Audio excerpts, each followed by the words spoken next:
Ibrahimu alimtoa mwanae Isaka kuwa sadaka ya kuteketezwa, Bwana kambariki.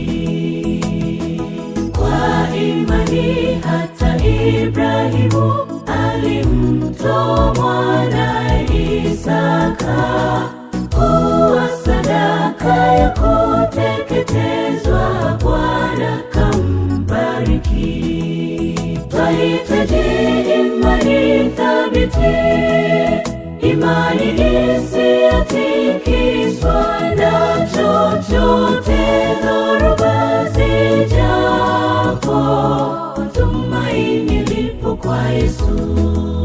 Twahitaji imani thabiti, imani isiyotikiswa na chochote, dhoruba zijapo, tumaini lipo kwa Yesu.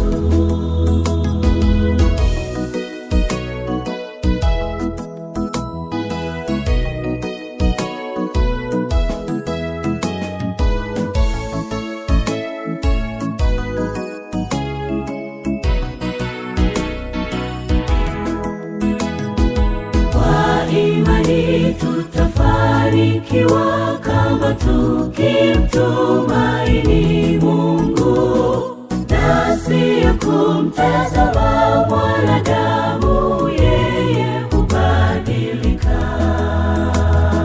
Tumruhusu Yesu atawale maisha yetu, awe kiongozi.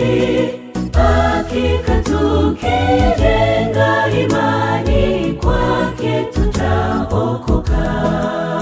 Twahitaji imani thabiti, imani isiyotikiswa na chochote, dhoruba zijapo, tumaini lipo kwa Yesu. Twahitaji imani thabiti, imani isiyotikiswa na chochote, dhoruba zijapo, tumaini lipo kwa Yesu. Twahitaji imani thabiti, imani